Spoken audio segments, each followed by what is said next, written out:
in the field of This meeting is being recorded. yes, particularly for implementation science. So, Dr. Leeds, how are you today? I'm fine, thanks, Dr. Avina. How are you?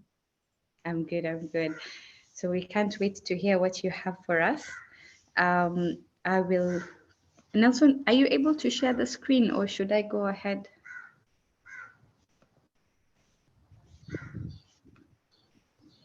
Go ahead. I'm still having some challenges on my end. Okay. Kindly give me a second. But Liz, maybe you can tell us a little bit about you. How are you? Abaria MSF, Abaria Implementation Science. Maybe you can start with telling us, shed a little bit of light as a head start. What is implementation science? And Okay, why is it important? Yeah. yes, thank you for the platform. I'm well, thanks for asking, first of all. About implementation science, I would say in Africa, it's baby steps, because it is an approach that has been used for a long time in Europe and America. And I think with time, we need to learn from our colleagues so that we can plan better for the future. So I would say it's a work in progress, but I think we're in the right direction generally. Yeah.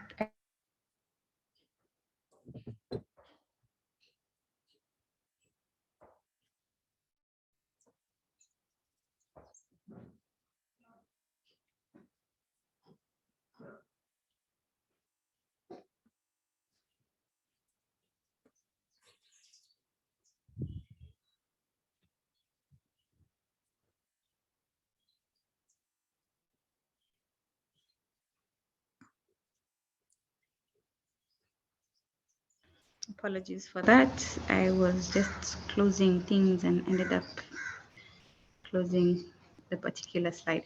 I hope you can see my screen. Yes, I can see it. I hope everyone can see as well. Yes. So take us away, teach us more about implementation science. Okay, thank you for the platform and thank you to all the listeners. You're very much appreciated.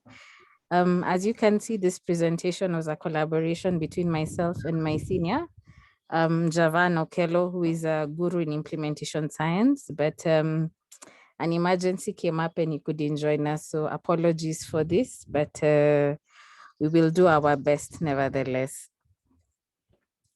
Great. So in the first slide, we talk about like a brief introduction, because some people wonder, what is this implementation science?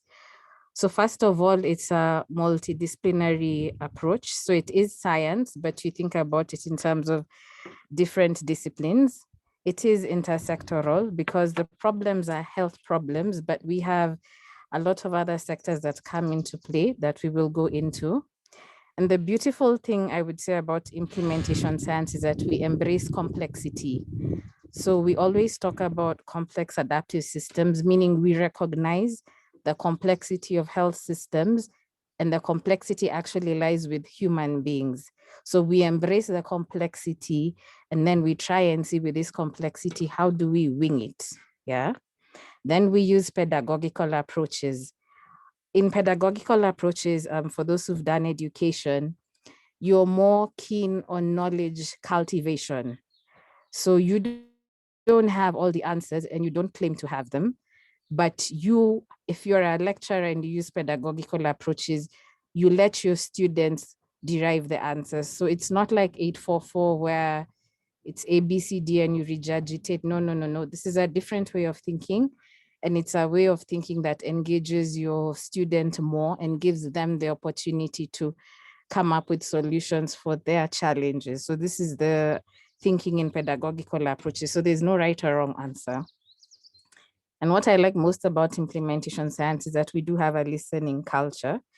And with time, you'll understand why, because we have so many stakeholders who come that if you don't have the patience to listen, you may not really be a good implementation scientist. So listening is one of our very fundamental skills. Yes, we can proceed, please. So in the glossary, I just opted to put a few terminologies that are thrown here and there, and they're often repeated just for my audience who maybe doesn't work in this sector. So one is positionality.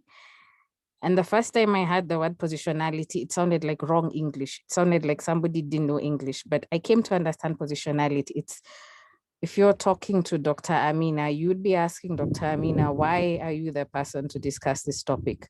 So Dr. Amina would give you her positionality, her work experience, the context, her education, and her added knowledge, attitude, and skills that make her the right person for the job. So this is positionality. If you have worked in Africa, Europe, Asia, you are bringing to the table your experience. This is your positionality. And of course, in your positionality, you have to also recognize your weaknesses or your bias, including your cognitive bias, selection bias, stuff like this. So meaning at some point in your positionality, if you feel compromised, you would say, no, I'm not the right candidate for this position because of A, B, C, D. So this is about positionality. Plausibility, we won't really go into because I'm sure everybody knows contextualization. This is super important because for any health policy, you could come up with a policy that is wonderful in France, but doesn't make sense in Kenya.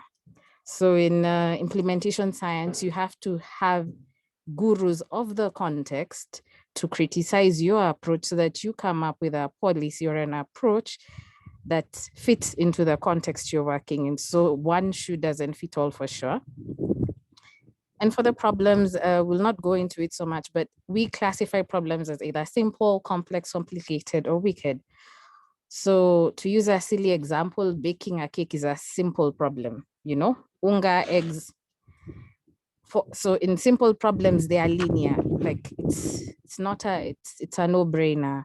Complex problems are non-linear and complicated are horrible because of the interactions you have. A common example that is used is decentralization or devolution. This is classified as either a complicated or a wicked problem.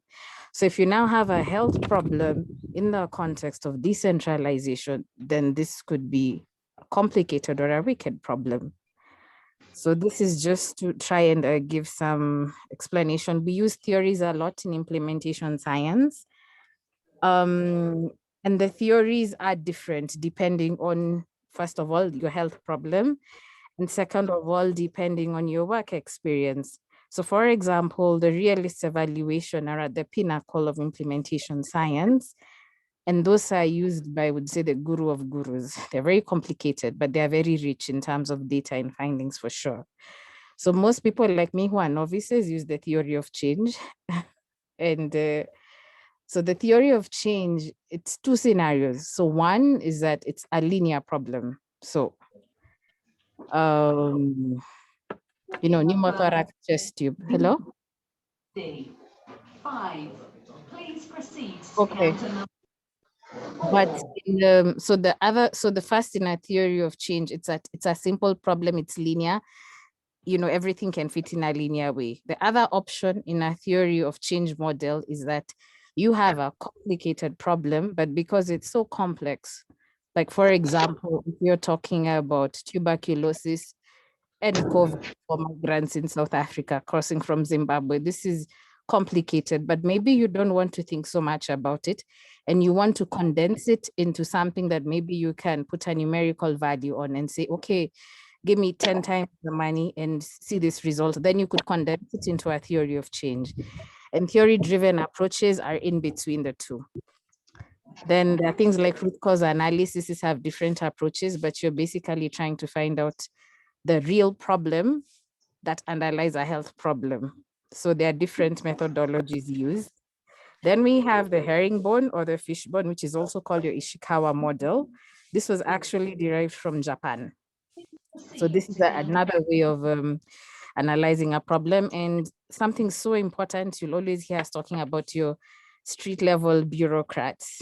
It sounds a little funny, but your street level bureaucrats, according to Lipsky et al., are the people in our population or in our system who help to determine like if our policy goes through. So like if you have a policy and you're pushing for it, of course you have to lobby. These are the people who help you penetrate the system here and there. and they're very important in implementation science. So we always talk about our street level bureaucrats. I think we can go to the next slide, please. Great. So this is just very brief. I mean, we said it's multidisciplinary. So your health problem could come from any discipline in medicine. Most times there is a public health component. There is the policy, and very important is education, because we talked of complex adaptive systems. So educational systems like in Kenya have changed from 1963 till today morning. So if education has changed, then we have Gen Z and Alpha on the table, and we're looking at continuity of work. Then we have to be able to find a way of moving with the education systems, because you don't want Sorry, Liz. Pauline, can you kindly mute your mic? I'm unable to mute you. Okay, Nelson, if you can mute her. Thank you. Go ahead, please. Thank you. So what we're trying to say for education is we have to be cognizant of the fact that we have different generations on the table, and every generation comes with a wealth of experience. So the strength of your silent generation, your baby boomers 1 and 2, is not the strength of Gen Z and Alpha. But because we're looking at continuity, we have to be able to say, okay, how do we incorporate Gen Z, Gen Alpha, and the millennials to make sure that Kenya 50 years from today is still a winning team? I think we can proceed.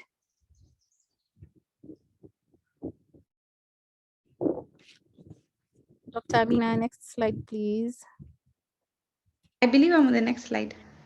Yes, thank you so much. So in this wonderful book written by Daniel Kahneman, he's a professor in economics as well as psychology. So he talks about system 1 and systems 2 thinking. So systems 1 thinking is intuitive, it's quick, it's effortless, it's automatic, it's largely subconscious. So it's your flight or fright mechanism. So you see a lion and you run away. You don't have to think about systems 1 thinking. But systems 2 thinking, on the other hand, is critical. It is very slow, it is very effortful, and it is extremely lazy. So in implementation science, we're trying to transition from being system 1 thinkers to being system 2 thinkers, meaning that your decisions are very intentional. And part of it, when you study the older generation, the guys who are 70 and above, they don't struggle with system 2 because they have seen it all. So in this way of thinking, according to Kahneman, we're trying to train ourselves to transition from being system 1 to being system 2 thinkers. And if you have not read this book, I would really recommend you read it, please. Let's proceed. Great. So this is a little bit about the history. So when you're looking at a health problem from a implementation science perspective, you're looking at the historical evolution. So if you're talking about maternal health, for example, you're looking at your WHO indicators from 1963 till today. You're looking at what has changed and why it has changed. You're also looking about, you're doing like a historical mapping of the context that you're in. If it's history, I would like to just say in the Middle East, a lot of the things that we have learned in implementation science are lessons from the Middle East, but let's not go into it. But we have a wealth of knowledge from that era. If we're talking about Africa, you have to remember the Berlin Conference of 1884 to 1885, because everything that was decided then has an impact on colonization and neo-colonization. It has an impact on what we do and why we do it. And most importantly, are we doing something that is working with our context right now? So you have to know a little bit about your history. And very important on this slide is that in implementation science, we have the ability to learn, unlearn, and relearn. Meaning at some point you have to be open to learning from other contexts, other people, and understanding things from another lens to really relearn. And yes, this is basically it. And part of it is also the ability to, so you should be able to look at something retrospectively and then now say, okay, let's plan prospectively. So these are the lessons learned from the past, and then moving forward, this is what I want to achieve. So you're in between the past, the present, and the future for sure. Let's go on, please. Great. In this slide, we talk about political science. I'm not a politician, but the truth is you have to be a little bit cognizant about your politics. So if you're talking about Kenya, you need to know what happened in the pre-colonial era, and this is linked to also ethnography. You have to be able to see what happened during colonization and after as well, because being a former British colony, we did inherit a lot of things from the British, even politically and administratively. Then you have to be able to look at the pros and cons of the system that we inherited if we're talking about Kenya. And then we have to look at it politically, what happened when we moved from being a one-party state to being a multi-party state, and what is the effect? Because the leaders that we have determine everything in the country. And if you're talking about health, you have to also look at your Minister of Health in those different governments and see what they did, the pros and cons, and then we can anticipate the future. And there's a wonderful book called The Politics of Health. If you have a little bit of free time, please read it. And we know everything, we need political goodwill and we need resources. And we know, like one prof reminded me, politicians don't exist for the altruistic value of anything. So at some point, you also have to acknowledge the politician wants to know what's in it for them. So when you come up with a policy, whether it's Obamacare, Linda Mama, whatever it is, you need your politician to sensationalize it, to sell, they are your selling point, but you also need them to approve the policy. So it's like a little bit of devil's advocate. You're in between, you're a medic, you're not a politician, but you're a small politician. And then decentralization, we won't get into it, but everywhere in all the literature I have read, it is a wicked problem, from some very wonderful study that was done in the Emro countries. The challenges in the Emro countries are the same as the challenges in Kenya. So at some point you realize these problems are not unique to us because we're in Kenya, we're in a poor country. No. It's just about the way you perceive things and then the way you say, okay, this is our baby. How do we mold our baby? Let's proceed, please, Amina. Okay, great.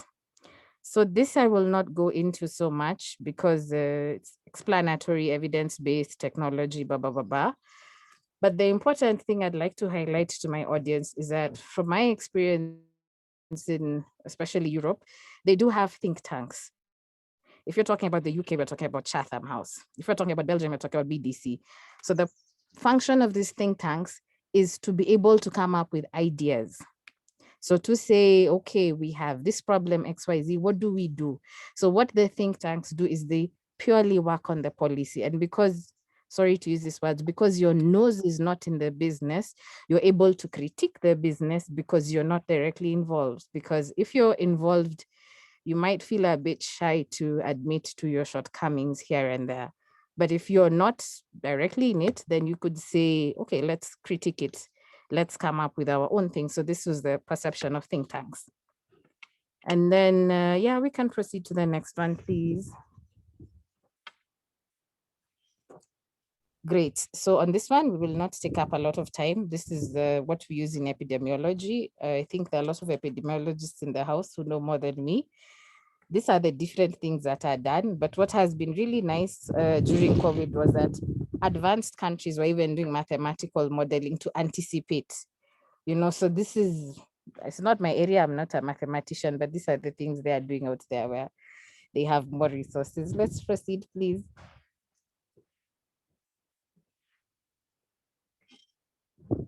Yeah, great. So this one is about the law. So it's important because in implementation science, we're talking about different contexts. So you have to be cognizant of the law in the country that you're dealing with, especially when it comes to sensitive issues like TOP, issues like FGM, issues that have a cultural component. So you have to know what the law in that country says. So that's why I put Constitution of Kenya. That's why I put the UN Charter together, Universal Declaration of Human Rights, all the way from 1948. So you have to be aware of the local and international law. And for the lawyers in the house, health is a human right. So to deny somebody access to health is inhuman, in fact. And for some sensitive issues, you have to be able to compare the local law with the international law. And very important is, because I'm a humanitarian worker, is the securitization of health. This directly impacts on my work because we work in unsafe contexts, and it's a big topic. We will not go into it, but you have to be aware in some situations, especially where you have volatile situations. You really have to be cognizant of the law. And of course, multilateral and bilateral relations, because we do export people to work abroad. I am a humanitarian worker, so I can say I was exported for 8 years. But even if I'm exported, I still have rights that the host country has to acknowledge. And finally, témoignage or advocacy is a French word which means to speak out. And it means to be able to speak out about wrongs that you have evidenced. So technically, you're a voice to the voiceless. Please, let's continue, Dr. Amina. This I will not go into so much because I'm not an economist, but we need the economists because they provide us with money. They tell us where the money comes from, whether it's the government giving us money, whether it's the donors, whether it's philanthropists, whether it's corporate social responsibility, but you need economists. And for sure, if you have any economist friend or boyfriend, you know, they always think about micro, meso, and macro. And this is the way economists think, you know, everything about economists is that way, macro, meso, macro.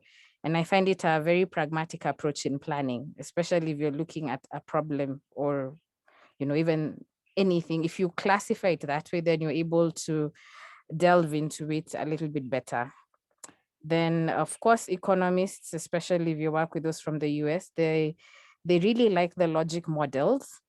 And for some reasons, the logic model can be applicable where you have like a linear, you know, a linear approach, inputs, outputs, processes like that.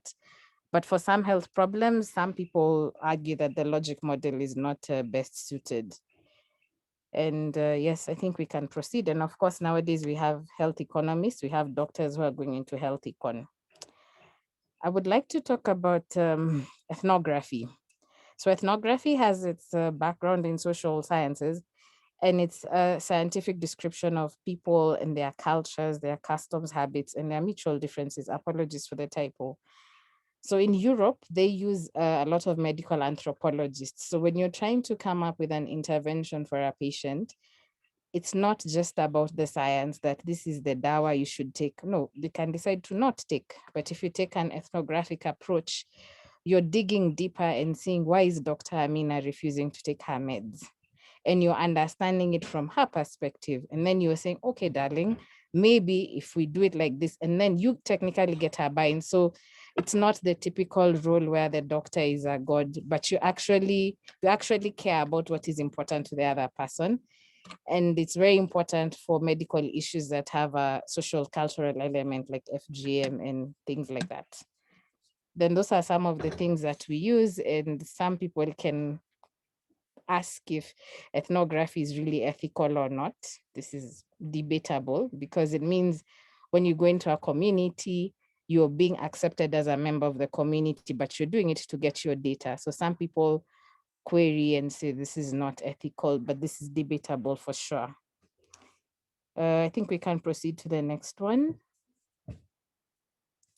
Yeah, this is just about pedagogy and innovation. I will not go so much into it, but we had already mentioned. Then finally, okay, yeah, we can skip that one. We had already talked about it. Contextualization. Yes, so for contextualization, we had mentioned that you have to be able to take the sorry, it's a bit faint. You have to be able to look at the country that you're in and contextualize your health problem. I think we can move on to the next one because of time.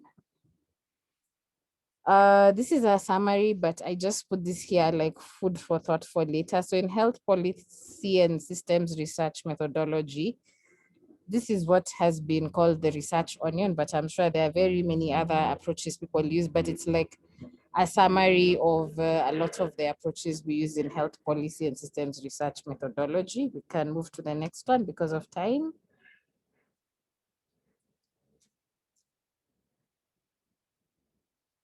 Yes, so we're almost at the end, guys. In case you're tired, don't worry, we're almost there. So in implementation science, we use a lot of conceptual frameworks. And so we use theories, we use models, we use conceptual frameworks.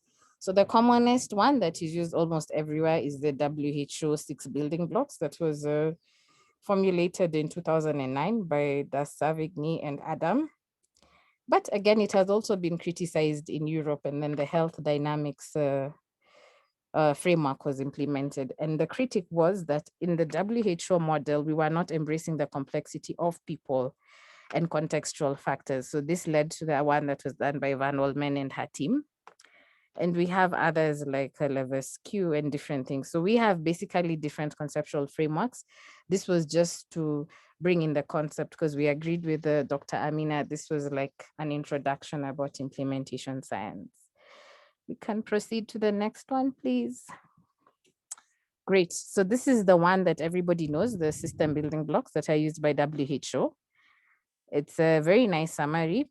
Service delivery, you look at your workforce, you look at information, you know, including your transition from analog to digital, you look at your products, your vaccines, technology, you look at your money, you look at governance issues. And some people argue that the biggest or most important is governance, because if you have everything else in place and your governance or your stewardship, as they prefer to call it in Europe, is a problem, then everything else could crumble. Then those are the goals you're looking for: improved health, responsiveness. There's a lot to discuss about it. Financial protection, yes, we're looking at efficiency. Along with improved efficiency comes with all the approaches to improve quality eventually. So this is what is common for everybody. This is like a baseline, but some think tanks, have criticized this as well. Let's proceed, please. Great. So this one, I just wanted to show the health systems dynamic framework by Van Olmen et al. So this was like modified from the WHO one, but the main argument was the WHO model did not put into consideration contextual adaptation, which is why we talk of embracing complexity. So it just assumes that if you have the 6 building blocks, everything should be wonderful. And sometimes this isn't the case. So this was just to introduce something else. We can move on to the next one. Yeah, this is a very interesting one. It's the Levesque framework. And the beauty with this framework is, I think it was documented in the Journal for Health Inequities. So when you use the Levesque framework, first of all, when you're analyzing your country or your context, you have to be fully cognizant of the health inequities that already exist even before you go into your health problem. So if you're talking about Kenya, we know about the arid areas, Mandera, Garbatula, Wajir. So they already have challenges because of geographical inequity. So when you're coming up with a policy, you have to be fully cognizant that the people in Garbatula, Mandera, Wajir have food insecurity. So you have to note that they need more attention or more resources than the people of maybe Central or Nairobi, or, you know, so Levesque is very nice because it consistently reminds you of the inequities and how to go about it. And it looks at issues like the healthcare needs of the population, the perception of the people, and their desire for care. So about health seeking behavior and all those wonderful things it has. It's an old model, but I find it to be very comprehensive because it gives you like a 360 approach. Let's move to the next one, please, Dr. Amina. Great, you're almost at the end, guys, in case you're tired. So this wonderful book is called Anti-Fragile. It's been written by Taleb. And anti-fragility it's not, so in health systems, people talk about resilience. And some people argue that resilience is the ability to come back from a shock. But what if your initial system was dysfunctional? So what are you bouncing back from? You know, so this is some of the critics when you talk of resilience of health systems and the different models used. We're talking about pandemics like the Spanish flu, Ebola, COVID-19, monkeypox. So how did they impact the system? And how are we working with the system to make it better to anticipate future things again? So anti-fragile, the whole concept of anti-fragile in this book is about shocks and how they transform people. So remember in implementation science, we said we do work with the issues of people or the organization culture of a group of people. And if there were systemic shocks that happened, what happened to the people in that country? How did it affect them? How did it affect their health-seeking behavior? You know, so it's not just resilience and bouncing back, but it's also, there's a concept of anti-fragility that's elaborated more in this book. And then we're also looking at the geopolitics, the global north and the global south. I mean, the geopolitics are changing with everything that is happening. So what is happening to the power dynamic and the processes? And then how is it going to be moving forward? So this is the concept of anti-fragility. Let's go on, please, Dr. Amina. Great. These were a few of my references. I did not put in too many, but there's Daniel Kahneman. Yes, these are references that are there, and there's a very nice paper by Abimbola. He's Nigerian, but he's a guru of implementation science, as well as Aravan Bell. And finally, I put my podcast there because I could also fix it. Let's move to the next slide, please.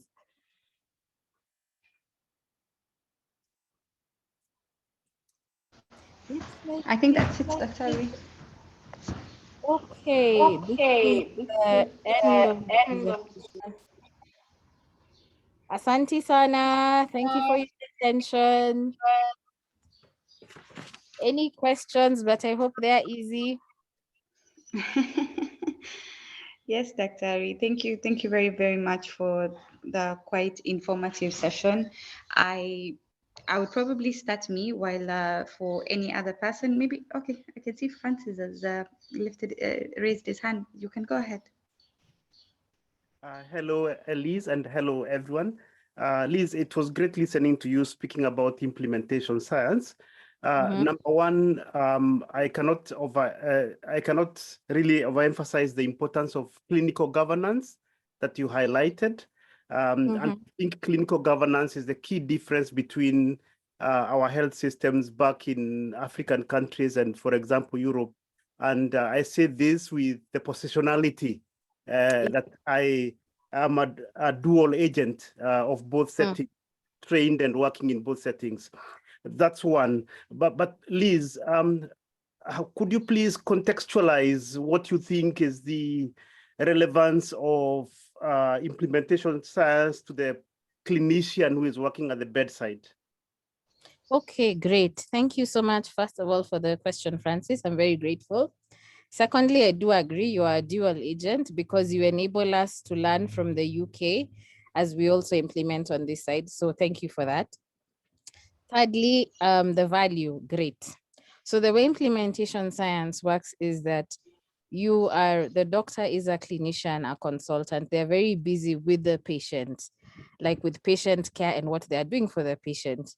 But from implementation science, sometimes it's difficult to have a doctor who is also a researcher who is in implementation science, because for us, we're looking at things from the policy perspective.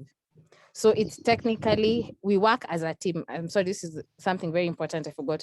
We do work as a team, and in the team, you do have your clinical leads.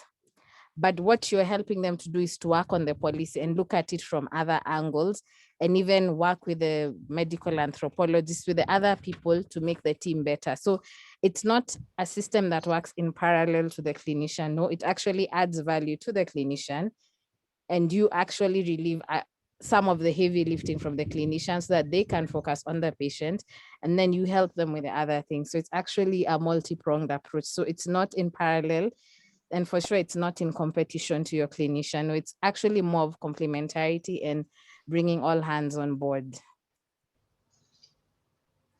Okay, thank you. Thank you very much. Dr. Kihara? But before Dr. Kihara speaks, Dr.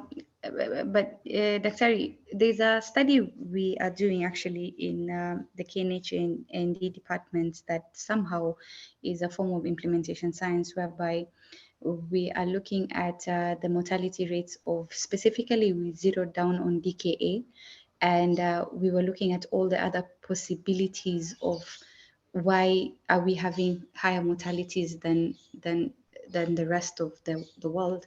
So many possibilities are there, And what we know is we have a certain guideline, and we're looking at why we're not following the guideline. Is it a training issue? And is it a compliance issue? Is it a documentation issue? So the study really is looking at all those aspects. And I don't know if that truly captures what Dr. Liz, you're talking about, if we're bridging the gap between what we know and what we do, such that we make sure we practice what we know and not just read it in a textbook and leave it at that. So I don't know if that's what Dr. Francis was asking about, or... Yes, if I could just chip in, Dr. Amina, you're absolutely right, because there's a very interesting trial going on. It's called the Scooby trial, that's based in Cambodia, Belgium, and I think they were looking for another country. So in the Scooby trial, it is about diabetes, and they're looking at type 1 and type 2 diabetes. They're looking at glycemic control and the factors that influence this and the complications, and we're comparing Belgium and Cambodia. The last time I checked, they were looking for a third country to be involved. So it's actually what you're saying. We do have decay. It is a problem. But what is different in Kenya versus Cambodia and Belgium? And even in Kenya, what is happening in Garbatula that is not happening in Central, that is happening in Mpeketoni? I mean, if we're talking about diabetes in the country, I think we have a higher prevalence in Central Kenya, where I come from.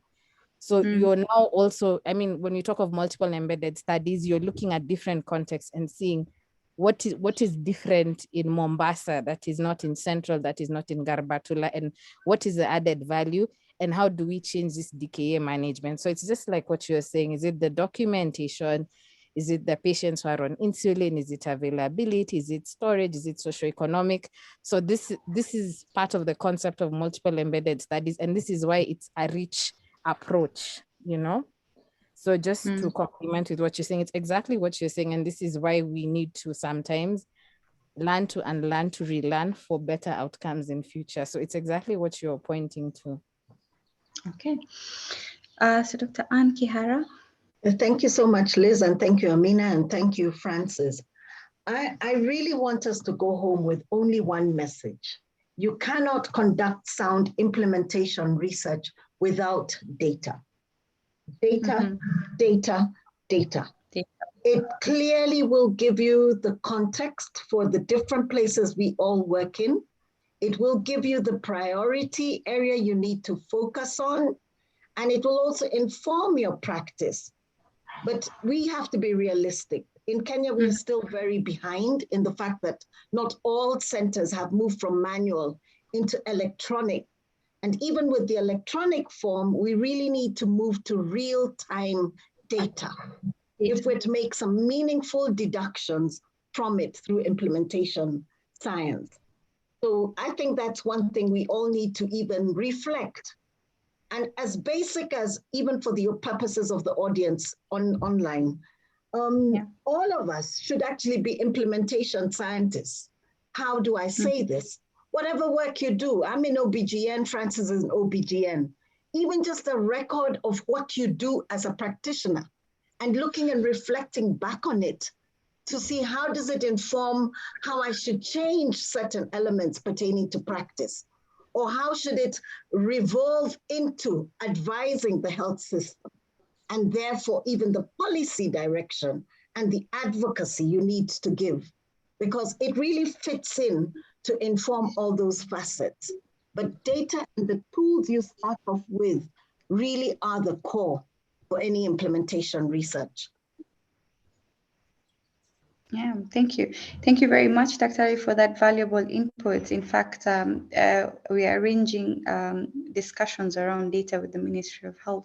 So tune in and we'll definitely invite you when it comes over.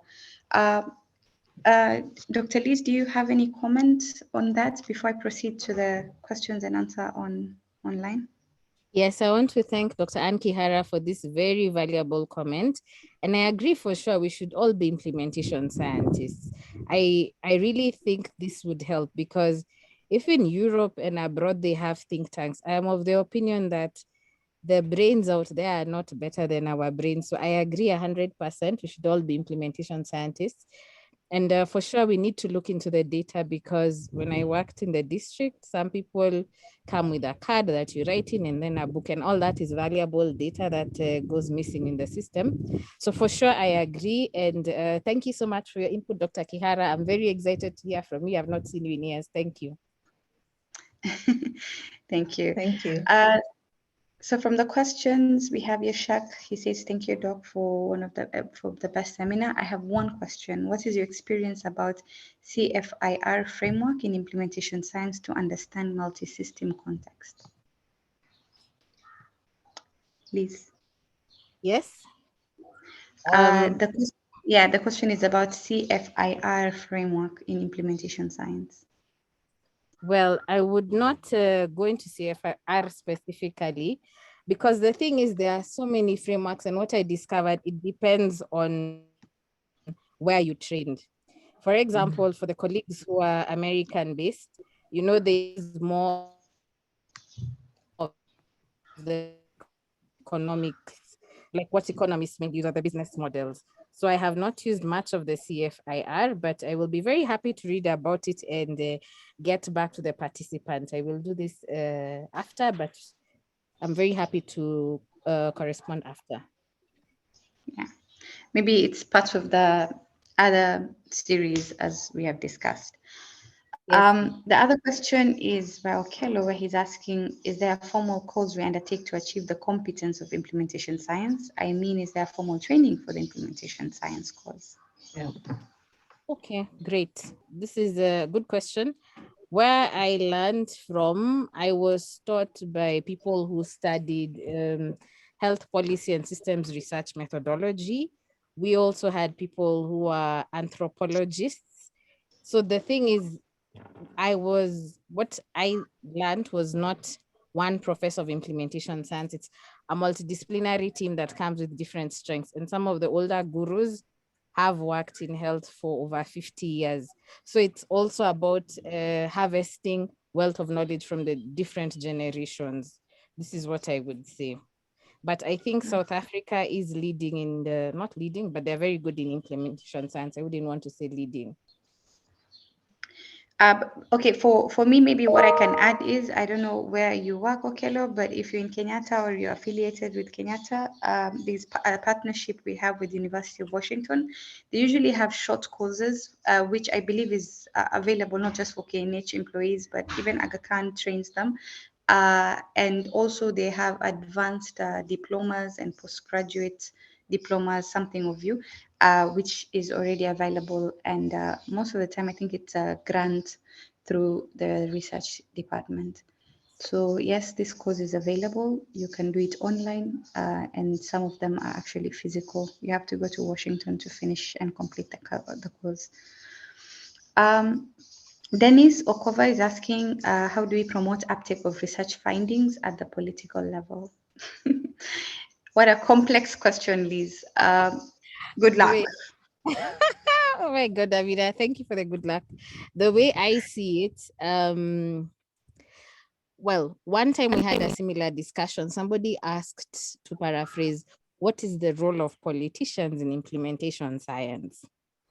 So the thing is, we said you have different people. You have your clinicians who are excellent doctors, you have your nurses, you have your lab people, you have your policy people, and then you have implementation science people who are working on the policy, your health policy people. You know, before these things go through, you need the support of your political system. If you're working in Kenya, you need your governor to approve your budget. You need your minister of health. You do need a buy-in from your political people. Otherwise, why was Linda Mama a success? You know, why was Beyond Zero a success? This is political. We had CSR. Why was Obamacare? Whether it worked or not is a different discussion. So you do need your politicians, but you also have to understand your politicians, half of them are not really interested in even whatever blah, blah, blah you're telling them. But they're politicians, they do need votes. So you have to be a bit, I don't know how to put it, but you cannot survive without the politician for sure. And if we talk about the system that we inherited from the British administratively, things go to parliament, the same as Britain. So if you're in those circles, you know, before a bill is passed, there is lobbying. And this is where your street level bureaucrats come in. They are the people who make sure that when you table something in Bunge, it goes through and everybody votes for it. So I would say you have to accommodate the politician there on the table. Maybe, I don't know if this answers the question, Dr. Amina. Yeah, and maybe I can, you know, like the other day I was so excited when I looked at the manifesto of Kesho Kwanza, and I mean Kenya Kwanza, sorry. They actually included a lot of information from one of the reports from in the Ministry of Health and Task Force, especially one that struck with me the most was on the healthcare. On training and having, you know, centralization of, you know, registrars in one place. So I think we are heading there. I think we're having more doctors in those spaces who are learning how to do that street smart approach, whereby they're using data to lobby with the politicians to know what truly is our problem. Dr. Ann Kihara, I can see you've raised your hand again. So Yeah, thank you very much. I will actually tell all of us, you need to move your evidence and your scientific manuscript writing into policy briefs.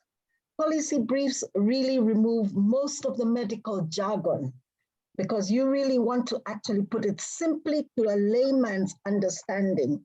What then becomes the priority and what should one really focus on? Then that's still not enough.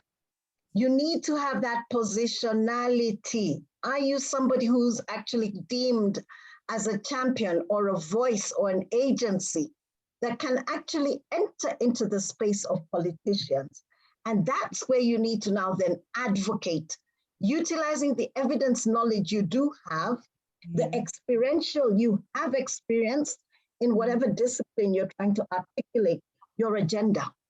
And please don't leave civil society, because they are really the voice as the bridge in between the communities we serve and for us as the clinicians providing services. Then you have a win-win. And as Amina says, you must be cognizant, the politics of the day, what is their agenda? And it starts with the manifesto. It starts with understanding what are the priorities for this particular politician you're trying to enter into their space with.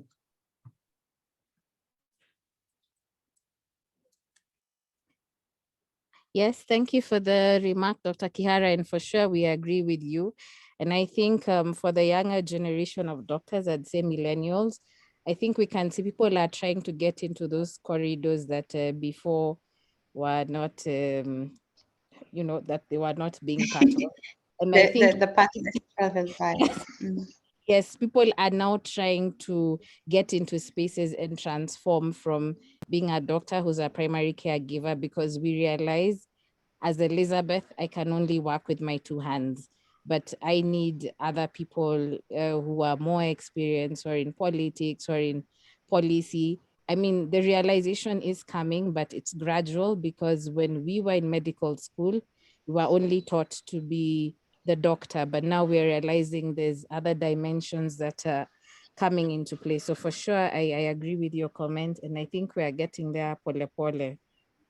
I even had to write down what Dr. Ria said. We need to have policy briefs for all of our research findings. Honestly, the shorter something is, the easier it is to communicate, and the less medical terms, the better. So Liz, I'm gonna take you to a place whereby I need maybe for just for a better understanding. COVID came. COVID was a scare for many people, and when the vaccine came, it was really quite interesting because, in fact, the first thing that people had was it's not going to be accessible to everybody. We don't have enough, funds to help everybody, and we're only restricting it to the healthcare workers. And then when the vaccine came, the sad reality is we didn't have a lot of uptake, especially from we didn't have enough uptake from the healthcare. Like, it was not a big percentage as what we were expecting. So how can you explain that from an implementation science perspective? Because money was not the only problem. There were many other factors that were coming into play. So what could be the root cause? You mentioned something about root cause analysis. How can someone go about such a situation on a practical? Great, Dr. Amina. Thank you so much for the question, first of all. So for COVID, when it happened, I think everywhere in the world, it revealed the dysfunctionality of our health systems. And for us who are in Africa, first of all, because we are African, everyone was wondering, where did COVID come from, you know? So ethnographically, some people are scientists and they know Spanish flu and it's a variant. We are African. If you remember in Madagascar, they also refused everything to do with the vaccine and they came up with their own herbal therapy. So even the etiology of it, because if people don't understand where this COVID came from, then why are they going to accept your vaccine, even if you come with it? And when the vaccine came, you remember there were vaccines that were made in Europe, others were made in China, and then the travel bans came. At some point when I was in Europe, they said they would only recognize vaccines from certain places and they would not recognize Sputniks and the things from China. So there was a lot of mystery around it for the common person. Even I didn't understand everything. So we're now talking about people with different educational levels. If people are suspicious about something and they think there's an agenda to it, they are likely to refuse to come and be vaccinated, despite everybody asking them to come and be vaccinated. And then there was the issue again of the patents. Initially, we were not producing the vaccine, and all this created a lot of mistrust between the global north and the global south. So I think in an African context where there's an element of mistrust, then people are likely to have issues of vaccine hesitancy. And then there were side effects. Like I remember there's a time pregnant women were very skeptical about it because they were concerned about the safety of their unborn children and side effects. So I think there's a big element of ethnography or anthropology that came into place that made people abstain from the vaccine. The interesting part was the healthcare workers and the security and the teachers, we were begging them to get vaccinated. And the ones who were not on the list were begging to be vaccinated. You know, like it was like the opposite. And yeah, so it was quite interesting because I don't know, it's like you mentioned, complex. So and I remember, Dr. Amina, some people were asking, okay, AstraZeneca has come, others were injected Moderna. I mean, for the public at some point, people were asking, oh, medungwa gani? If you were injected a different one, some of the public felt like us healthcare workers were keeping the better vaccine for ourselves and giving them maybe something else. So again, we talked of complex adaptive systems and humanity. So the difficulty is with people. So I think for this, maybe we'd have to do focus group discussions or something like this to really understand from the community level why people didn't come, why they felt the way they did, you know. I think it would be an interesting thing to look into anthropologically for sure. okay. So I don't see any more questions at the Q&A, and on my end, I don't have any question. Unless there's any other question, you can raise your hand.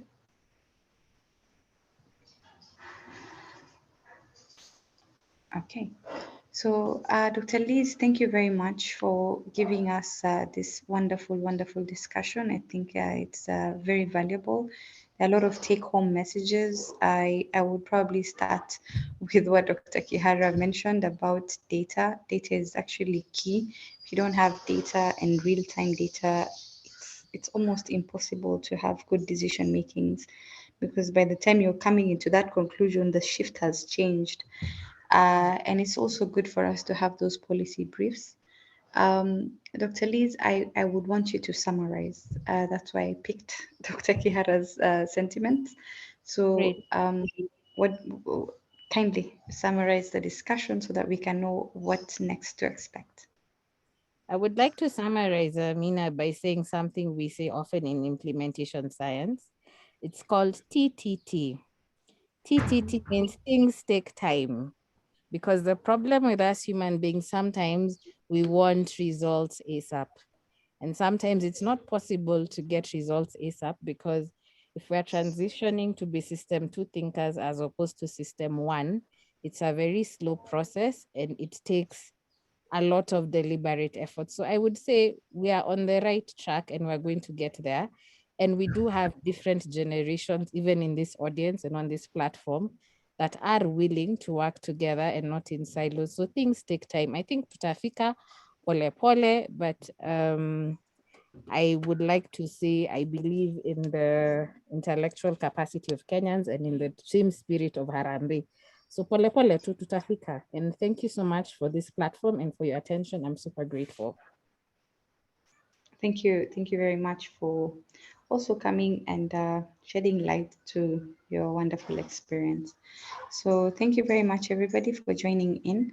We'll meet again tomorrow. Nelson,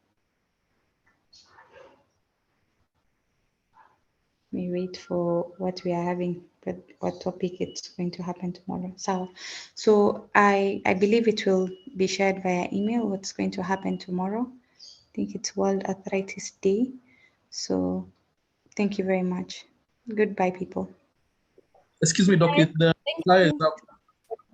Yeah, I've seen. So World Arthritis Day by the rheumatology team. So we are seeing it from the perspective of IMED. We're used to sending people to orthopedic. Now we hear what the internists have to say.